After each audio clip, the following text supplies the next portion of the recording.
शिर्डीमध्ये आज भाजपचं महाअधिवेशन पार पडणार आहे।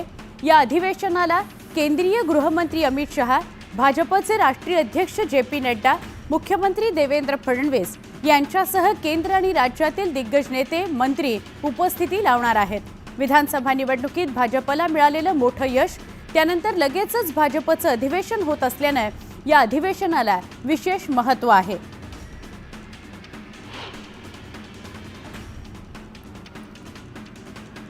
भाजप महाअधिवेशनाच्या पूर्वसंध्येला सर्व प्रदेश पदाधिकारी, मंत्री, जिल्हाध्यक्ष आणि मोर्चा प्रदेश अध्यक्षांची बैठक पार पडली।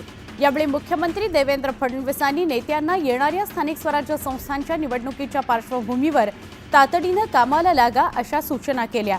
सरकार आलं म्हणून शिथिल होऊ नका, तर आणखी वेगाने आपल्याला कामाला लागायचं आहे असे आदेश त्यांनी दिले। रवींद्र चव्हाण यांची भाजपच्या महाराष्ट्र प्रदेश कार्यकारी अध्यक्षपदी निवड झाली आहे। भाजप अध्यक्ष जे.पी. नड्डांकडून रवींद्र चव्हाणांची नियुक्ती करण्यात आली। दरम्यान भाजपच्या बैठकीत मुख्यमंत्री देवेंद्र फडणवीसांनी रवींद्र चव्हाणांचं अभिनंदन केलं। तर प्रदेश कार्यकारी अध्यक्ष हे मोठे पद असून आता जबाबदारी वाढली आहे असं वक्तव्य रवींद्र चव्हाणांनी केलं। मुख्यमंत्री देवेंद्र फडणवीस यांनी शिर्डीत जाऊन साईबाबांचं दर्शन घेतलं। दर्शनानंतर त्यांनी माध्यमांशी संवाद साधला। यावेळी त्यांनी बीड प्रकरणावर भाष्य केलं। बीड आणि परभणीमध्ये शांतता राखण्याकरता प्रयत्न सुरू असून आरोपींना कडक शासन व्हावं यासाठी सरकार कटिबद्ध असल्याचं मुख्यमंत्री देवेंद्र फडणवीस यांनी स्पष्ट केलं। काँग्रेस सोबत जाऊन आता उद्धव ठाकरेंना पश्चात्ताप होत असेल। महाविकास आघाडीतील सर्व नेते फक्त सत्तेसाठी एकत्र आले होते, त्यांच्याकडे कोणतंही विकासाचं विजन नव्हतं अशा शब्दात मंत्री चंद्रशेखर बावनकुळे यांनी उबाठावर निशाणा साधला। शरदचंद्र पवार पक्षाच्या कोणत्याही आमदार किंवा खासदाराशी आपण संपर्क केलेला नाही। विरोधक करत असलेले आरोप निरर्थक आहेत। राष्ट्रवादी काँग्रेसमध्ये प्रवेश करा असं मी कुणालाही सांगितलेलं नाही असं स्पष्टीकरण सुनील तटकरे यांनी दिलं। कथित मद्य घोटाळ्याला कारणीभूत असलेल्या उत्पादन शुल्क धोरणावरून भाजपनं आम आदमी पार्टीला लक्ष्य केलंय। आपच्या धोरणामुळे दिल्लीत सरकारी तिजोरीला 2 कोटींचा फटका बसल्याचा दावा भाजपनं केलाय। अहमदनगर जिल्हा सहकारी बँक बोगस भरतीची चौकशी करावी अशी मागणी खासदार निलेश लंके यांनी केली आहे। नगरची बँक असताना नोकर भरती पुण्यामध्ये कशी असा सवाल लंकेंनी उपस्थित केलाय। त्याचबरोबर या संदर्भात त्यांनी सहकार विभागाचे अप्पर मुख्य सचिव राजगोपाल देवरा यांच्याकडे तक्रार केली आहे। पश्चिम विदर्भात नैसर्गिक आपत्तीग्रस्त शेतकऱ्यांना पीक नुकसान भरपाई मिळणार आहे। ही रक्कम थेट लाभार्थ्यांच्या बँक खात्यात जमा करण्यात येणार आहे अशी माहिती मदत आणि पुनर्वसन मंत्री मकरंद जाधव यांनी दिली। यासाठी शेतकऱ्यांनी केवायसी त्वरित पूर्ण करण्याचे आदेश देण्यात आले आहेत।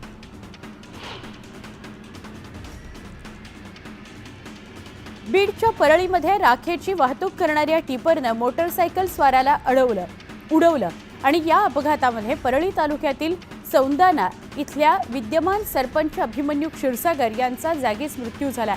परळी तालुक्यातील मिरवट फाट्यावर हा अपघात झाला। या अपघातात क्षीरसागर यांचा जागीच मृत्यू झाला। पुणे पोलिसांनी शहरातील गुन्हेगारांना पुन्हा हिसका दाखवलाय। धारधार शस्त्र हातात घेऊन परिसरात दहशत माजवणाऱ्या गुंडांची पुणे पोलिसांनी धिंड काढली। ज्या परिसरात दहशत माजवण्याचा प्रयत्न झाला त्याच परिसरात या गुंडाची धिंड काढण्यात आली।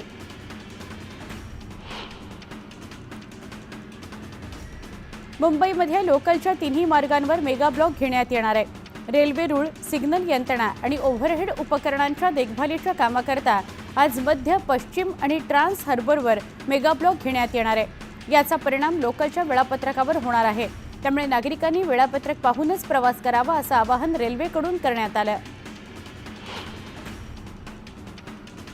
मुंबई गोवा महामार्गावरील धामणी ते संगमेश्वर महामार्गाचं काम भूसंपादनामुळे रखडलं होतं।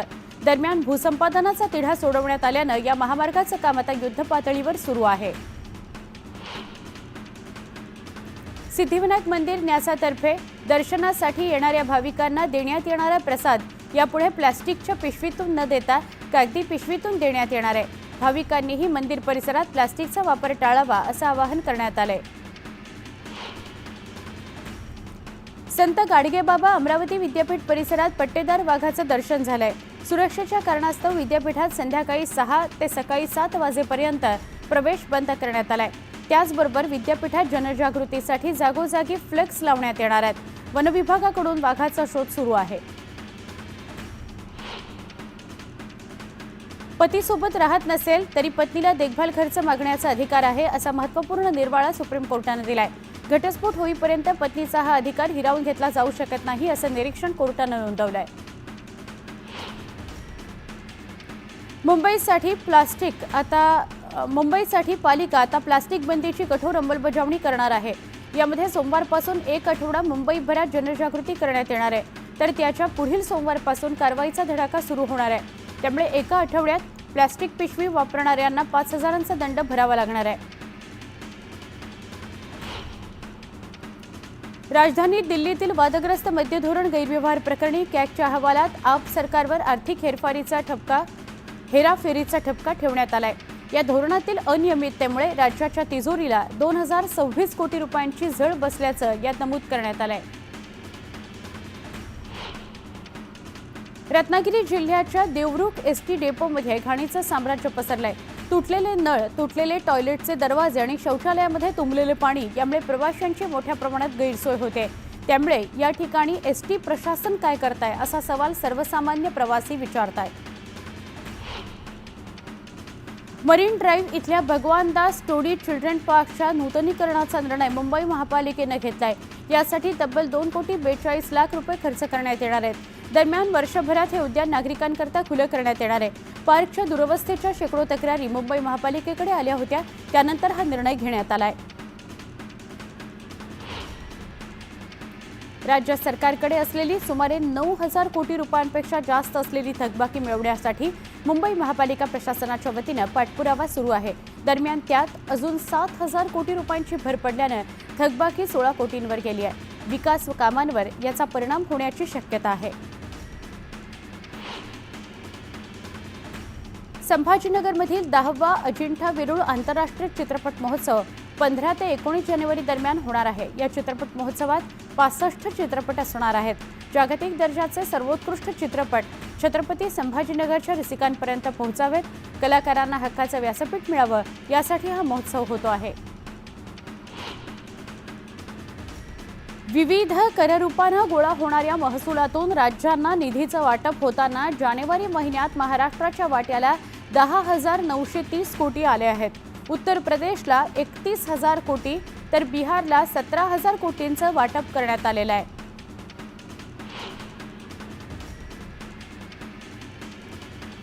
यवतमाळच्या टिपेश्वर अभयारण्यातून 2 वाघ बेपत्ता असल्याची चर्चा आहे। टिपेश्वर अभयारण्यातील तलाववाली ही वाघीण आणि जंजीर हा वाघ पर्यटनाचा हंगाम सुरू झाल्यापासूनच दिसलेले नाहीत, त्यामुळे दोन्ही वाघांचा शोध घेण्याची मागणी केली जाते।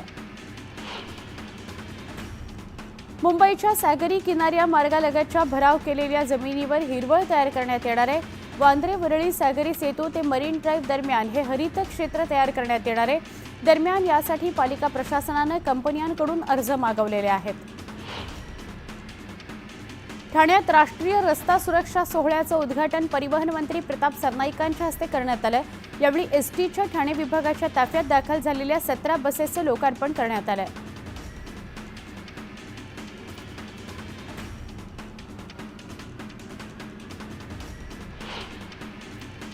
गेल्या काही दिवसांपासून मुंबईत तापमानात वाढ झाली होती, मात्र आता गेल्या 2 दिवसांपासून पुन्हा वातावरणात गारवा पसरलाय।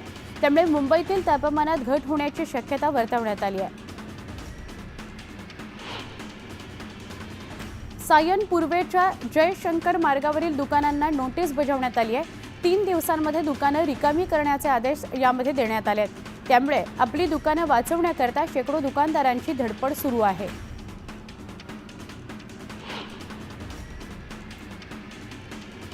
राज्यातील अनेक पालिका आणि नगरपालिका यांच्या हद्दवाढीची मागणी होत असताना आता राज्यातील अनेक पालिकांच्या हद्दवाढीचा मार्ग प्रशस्त होणार आहे। उच्चस्तरीय समिती गावांची त्रिशंकू अवस्था संपवण्याची शिफारस करणार आहे।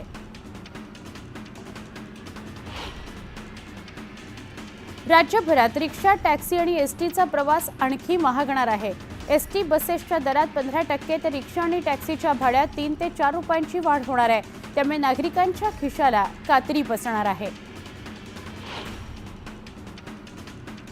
बीडमधील माजी सरपंच संतोष देशमुख हत्या प्रकरणी मानव अधिकार आयोगातही गुन्हा दाखल करण्यात आलाय. राष्ट्रीय मानवाधिकार आयोगाचं पथक मस्साजोग इथं भेट देणार आहे.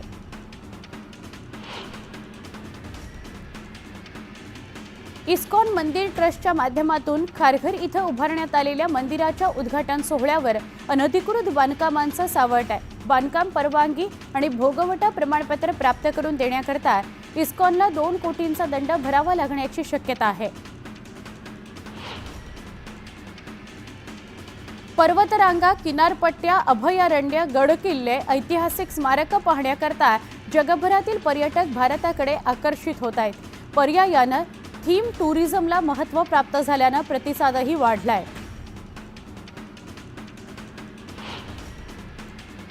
गोरेगावातील तब्बल 143 एकरवरील मोतीलाल नगरचा खासगी विकासक कंपनीमार्फत एकत्रित पुनर्विकास करण्याविषयी कोणतीच पुनर्विकास कायदेशीर आडकाठी नाही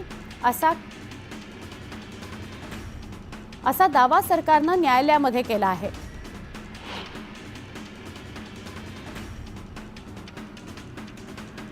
Pune Nashik semi high speed railway मार्गाचं काम लवकरच सुरू होणार असल्याची माहिती रेल्वे मंत्री अश्विनी वैष्णव यांनी दिली. खोडद इथल्या महाकाय रेडिओ दुर्बिणीला कोणताही धक्का न लावता नवीन मार्गाचा आराखडा तयार करण्यात आल्याचं वैष्णव यांनी सांगितलं. आता एक महत्त्वाची बातमी आपण बघणार आहोत. ही बातमी मुंबईतून आहे.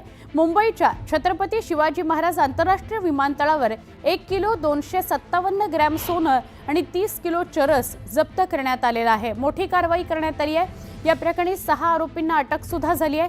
बँकॉक इथून आलेल्या 3 प्रवाशांकडून 11 किलो गांजा जप्त करण्यात आलाय.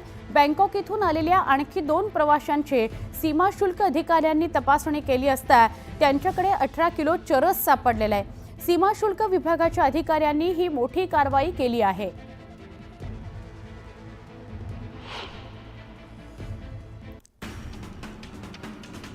वेगवान स्वरूपातल्या बातम्या. नागपूर आणि मुंबईत HMPV सदृश्य रुग्ण आढळलेत. अशातच या तपासणीसाठी आकारला जाणारा दर अधिक असल्याची माहिती समोर आली आहे. केवळ खासगी रुग्णालयात होणाऱ्या या चाचणीला 15 ते 16,000 रुपये लागतात. त्यामुळे प्रशासनानं सरकारी दवाखान्यांमध्ये तपासणी करावी अशी मागणी देखील करण्यात येते. माझ्या पसंतीचे सिडकोचे घर या गृहनिर्माण योजनेअंतर्गत 67,000 घरांची लॉटरी काढण्यात आली आहे. आता दर 4 महिन्यांनी सिडकोची लॉटरी निघणार असल्याचं सांगितलं जात आहे. सिडकोच्या घरांचे दर पाहता या लॉटरीमध्ये घर घ्यायचं नसल्यास पुढील येणाऱ्या लॉटरीसाठी अर्जदार वाट बघू शकतात.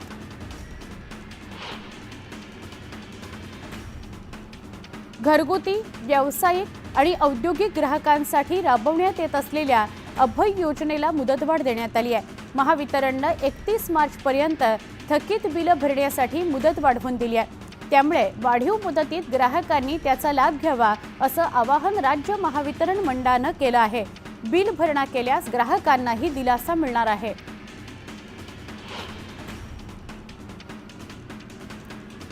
परवडणाऱ्या दरात विमान सेवा देणाऱ्या स्पाइसजेट कंपनीच्या ताफ्यात येत्या एप्रिल महिन्याच्या मध्यापर्यंत आणखी 10 विमानं दाखल होणार आहेत. तांत्रिक दोष आणि अन्य कारणांमुळे कंपनीच्या ताफ्यातील काही विमानं गेल्या काही महिन्यांपासून जागेवरच थांबलीत.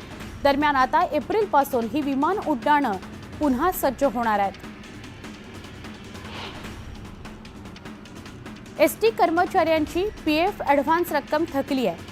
PF रकमेतून ॲडव्हान्स मागणी करणारे 2,500 कर्मचारी ऑक्टोबरपासून PF ॲडव्हान्स रकमेच्या प्रतीक्षेत आहेत. PF ॲडव्हान्स रक्कम मिळण्यासाठी एसटीत कर्नाटक पॅटर्न राबवण्यात यावा अशी मागणी महाराष्ट्र एसटी कर्मचारी काँग्रेसनं केली आहे.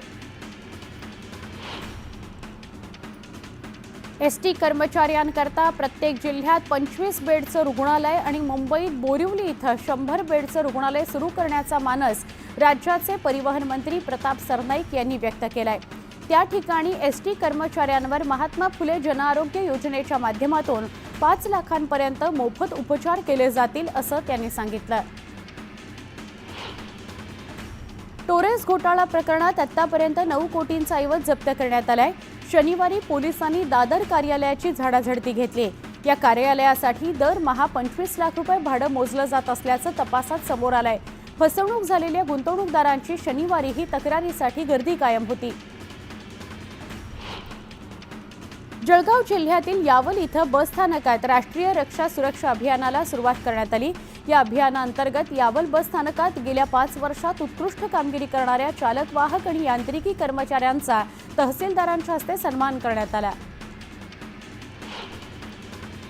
पुणे मुंबई द्रुतगती मार्गावर सुरू असलेलं मिसिंग लिंकचं काम पूर्ण होण्यास आणखी 6 महिने लागणार आहे। बोगद्याचं कामही अद्याप पूर्ण झालेलं नाही। महाराष्ट्र राज्य रस्ते विकास महामंडळानं पूल जूनपर्यंत पूर्ण करण्याचं उद्दिष्ट ठेवलंय। त्यामुळे प्रवाशांना आणखी 6 महिने प्रतीक्षा करावी लागणार आहे। मुंबईमध्ये वाढलेल्या प्रदूषणाला बांधकामांची धूळ कारणीभूत असल्याचं समोर आलंय। त्यामुळे आता पालिका प्रत्येक वॉर्डात 4 मोबाईल डस्ट सक्शन मशीन्स घेणार आहे। या प्रत्येक मशीनसाठी पालिका 40 लाखांचा खर्च करणार आहे। धुळीमुळे होणारं प्रदूषण रोखण्याकरता पालिकेनं हा निर्णय घेतला आहे। महागाईची झळ पोळी भाजीला बसली आहे। बदलापुरात पोळी 1 रुपये, भाकरी 2 रुपये तर भाजी 5 रुपयांनी महागली आहे। किराणा सामान, गॅस महागल्यानं पोळी भाजी केंद्र चालकांनी दरवाढीचा निर्णय घेतला आहे। किरकोळ बाजारात तिळाच्या किमतीत गेल्या वर्षीच्या तुलनेत 40 रुपयांनी वाढ झाली आहे। खोबरं, शेंगदाणे आणि गुळाच्या किमतीही वाढल्या आहेत। त्यामुळे यंदा तिळगुळाचं लाडू, चिकी, पोळी बनवणं याचा खर्च वाढणार आहे। राज्याच्या बाजारपेठांमध्ये शनिवारी कांद्याची विक्रमी आवक झाली। सोलापूरमध्ये 45,000 क्विंटल तर नाशिक जिल्ह्यात 83,000 क्विंटल कांद्याची आवक झाली। त्यामुळे कांद्याच्या दरात घसरण झाली आहे। दरम्यान सोलापुरामध्ये लाल कांद्याला 1200 ते 2300 रुपयांचा दर मिळालाय।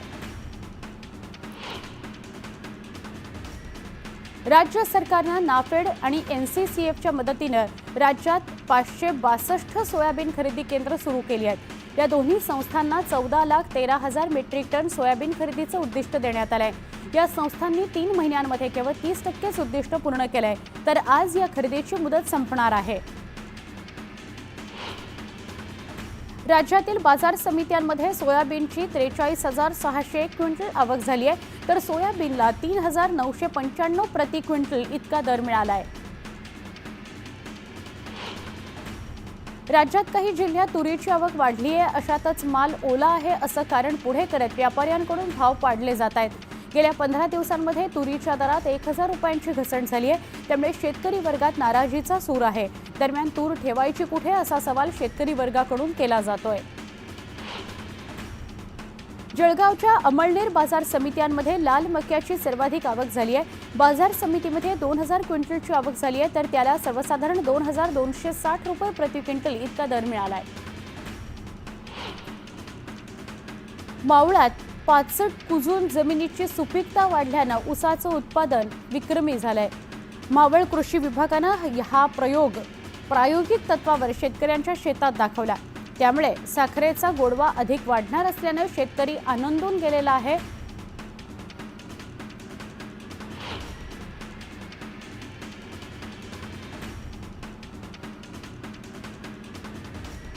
यवतमाळ जिल्ह्यातील बेंबळा प्रकल्पाची पाईपलाईन फुटल्यानं शेतकऱ्यांच्या शेतात पाणी शिरलं।